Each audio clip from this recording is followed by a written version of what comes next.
At what point we gotta stop, or is to the day we die, we're gonna have to be some tough motherfuckers? Yeah. I'm asking you the question, Jay, because I Well, haven't had the well, answer. you know, I don't purposely try and be tough. Uh, I consider myself the type of brother. I believe in giving a man what he asks for. You know what I mean? If it's love, you know, he can have it. But by the same token, sometimes we may find ourselves in situations where we have to deal with the opposite of love. Mhm. And, you know, me speaking for me, I can be 100, right? And I love me to the extent where, you know, I'm going to do all I can to protect me. Mm. That's the best way I could, you know Mm. what I mean? But, you know, it's a difference in, you know, being a gorilla versus, you know, being a humble, law-abiding citizen. Yeah, yeah, it's a big difference. But my what I'm trying to explain to you, Jay, Mm-hmm. is if you ask for it, we give it to you. In the bathroom, wherever the fuck, on site, it's a zero tolerance rule. And I still live by that. I'm the most peaceful guy in the world. I love everybody. I show love. Yeah. And that's how I've always been since I'm 14 or whatever. Right, And right. it still feels like, am I going to be 60 years old and one day somebody's going to say some shit to me and I'm going to have to whip on him or he's No, going to no, have no. to press his luck? That, No, no, this, no. No, Joe, you can't do that. You would be putting yourself in a position at a disadvantage. You have to allow wisdom to take the lead. You know what I mean? And when you allow wisdom to take the lead, it may not be you to deliver the message, but it's important that you be respected because you earned that right, right? You earned the right, and you're a man, and you're gonna die a man. And I wouldn't wish anything less than you being a man all the way to the end. But mm-hmm. it's important to embrace wisdom and know how to execute it. You know what I mean? To be able to talk about it like we're doing right now. And I know you have been doing a good job at that, or we couldn't have this conversation. But it continually evolve. You know, ain't no end to it. You know what I Yeah, it mean? is. It is. It's crazy, J.Prince, right? Because the first time I met Scarface, I brought him to the Bronx and I showed him our projects. And our shit is they got us all on top. And I remember Scarface like, y'all living here? He said, they got all y'all motherfuckers on top of each other. Yeah. He said, he said, and we went strip club, ghetto ass strip club. And I remember that was the first time Scarface heard Biggie say, not from Houston, but I rap a lot. Yeah. And he was like, yo, I like that guy, Biggie Smalls. I like Notorious B.I.G. And Texas in hip hop, definitely as far as the independent game, where you guys really put your foot in the game and have delivered some of the greatest artists of all time out of Texas. Yeah. And why is that? Because the shit seemed to skip states, right? It Yeah. like, not everywhere. No, it does though, right? Without calling states, Oh you would think man, it's yeah. like, yeah, Oh why they never man. had one hot guy I blow never at heard it niggas? said So, that real. You know what I mean? No, no, no. You absolutely. It's a true thing, Joe. I mean, it's a true thing that the way you expressed it. Uh, but if the truth be told, down here in Texas, we really the one that blazed the trail where that shit was concerned, and a lot of it has to do with the speaking of me, the mentality that I had from being groomed so in the street until I came into the game in a state of mind where I was already paid and I had a lot of practice, right? I had a lot of practice and a lot of the lingo that the independents at the time was speaking to me.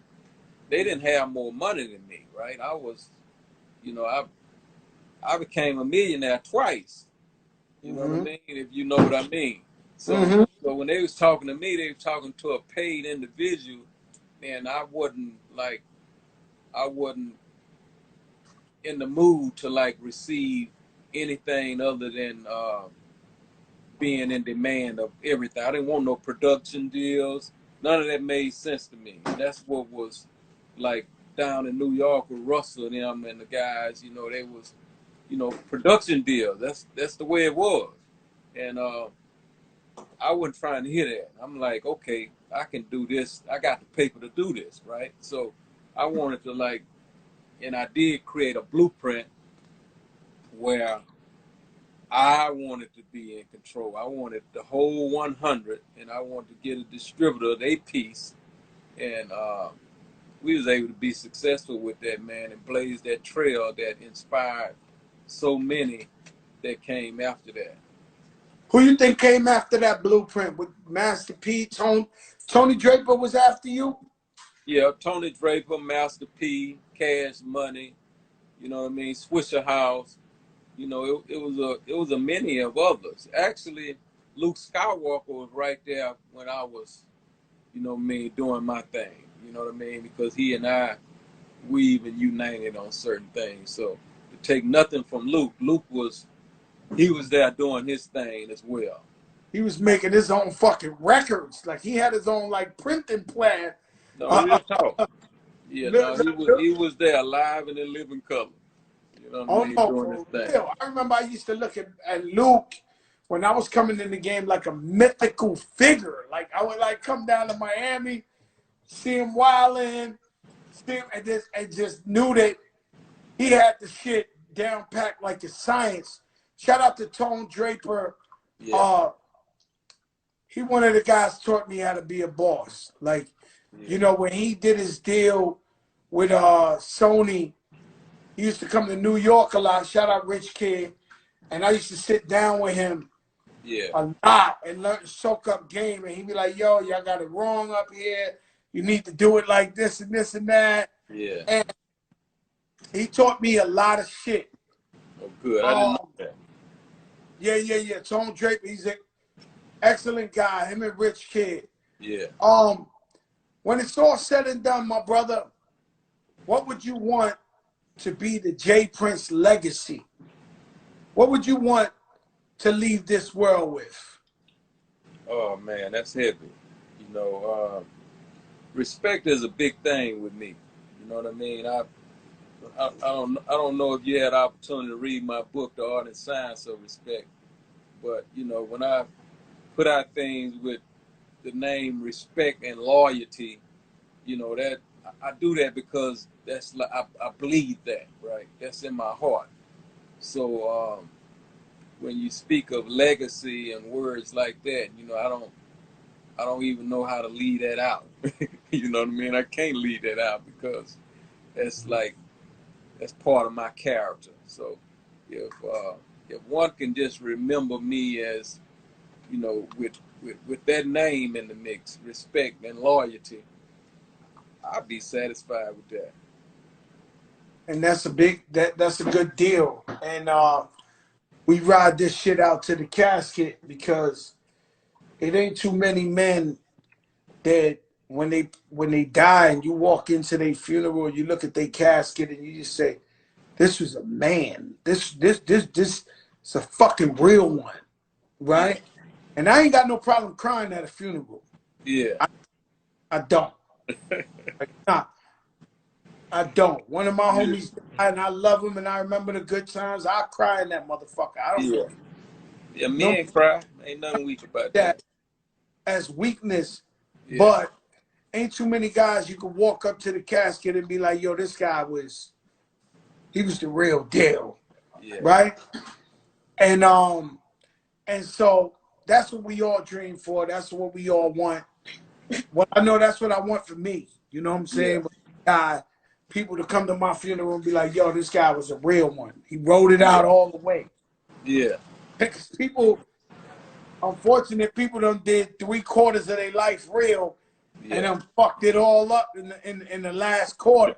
Yeah. Yeah. You know what Yeah. I'm saying? Hey man, I And tell them, hey Joe, I tell them all the time, man, you can have 99% of the shit right and 1% of that bullshit, and it can contaminate the whole 99 that you done right. ain't that some bullshit? It's like boxing. You knock out 30 guys in a row. You lose one fight, you ain't it no more in boxing. And that's a fact that you could make one mistake. Look, if you get to 3/4 of your life, you ain't supposed to make the mistake. That's it. You don't put yourself in a compromised position. You don't make the mistake. You know better. You know what I'm saying? Supposed to. And yeah, that's how I look at it. Like, you know better. Yeah. Let me ask you something. I ask everybody, J.Prince, and this would be rest in peace, Bushwick Bill. Yeah. Yeah. Um, who are your top 5? Who is J.Prince's top 5 favorite rappers of all time? Oh man. Top 5, huh? Ghetto Boys, UGK, Tupac, Biggie, Mm. and I'm gonna put Jay in there, Jay-Z. There you go. So you got Biggie, Jay-Z, Tupac, Ghetto Boys, and UGK. Yeah. That's a hell of a team, my brother. Oh yeah. Yeah. That's a hell of a team. My brother J.Prince, thanks for stopping in the show. God bless you. We love you. Stay strong. We here for you all the time. I appreciate you, Joe, up there in the Bronx. What's up, Bronx? Peace, my brother. Nothing but Love, love, J.Prince. God bless. love, bro. Love, bro. You don't know who I know.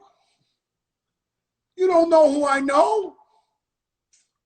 You don't know I know J.Prince. Not for Houston, but I rap a lot. You don't know who I know. This is real fucking talk.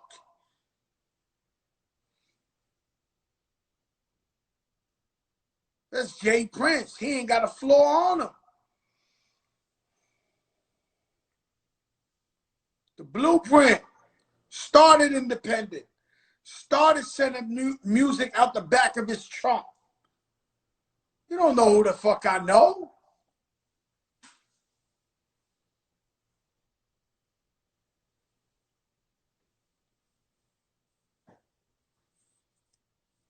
So we don't know who's our president. Shout out Bum B for coming on. We do not know who's our president. Yeah, that's hard. Somebody said no stains on your jacket. That's very, very hard to live your life and be in this industry where everybody feel like they got to run through a motherfucker to get somewhere and you ain't got no stains on your jacket.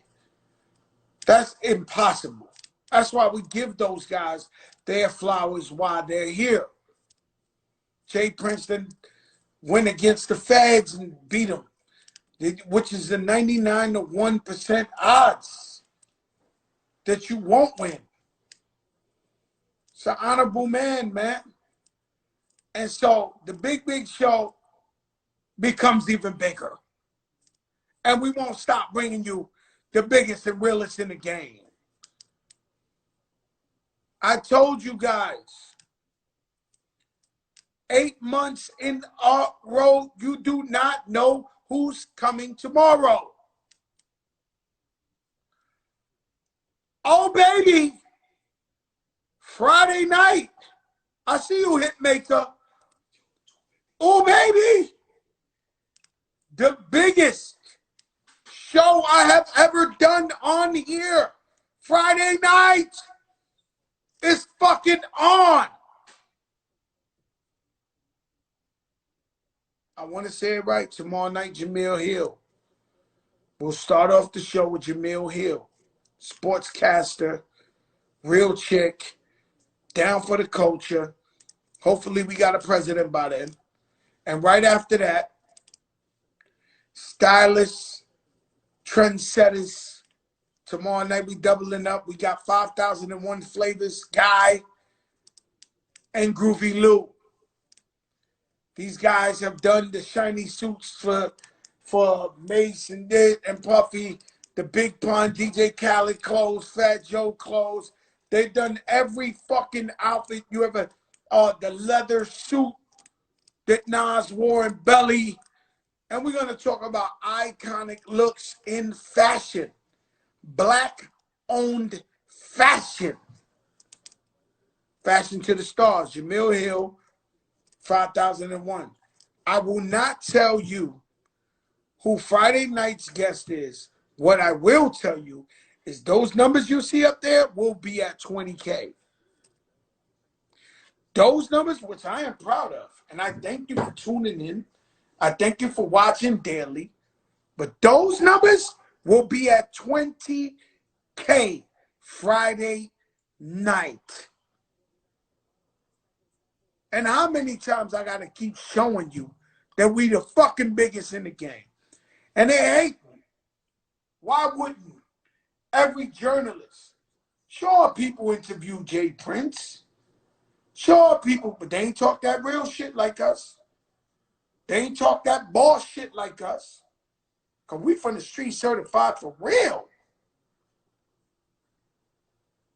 This is as authentic as it gets. Tomorrow night, Jamil Hill. Fashion to the stars. Friday night, I can't tell you who it is. Because Instagram will fucking zap my shit. But it will be the biggest show I ever had. The biggest show you ever had. So you looking at the shit, you at your job, you at your crib, you whatever. This shit TV already. Don't lie to yourself. 8 o'clock at night, you don't know who Fat Joe bringing on. And every night he bring the bigger and bigger and bigger and bigger and bigger fucking guests. And he ain't scared of shit. And he talks so much shit. And you see my shit I did about the election, the Trump, and the Latinos here in Miami still went and fucking voted for Trump.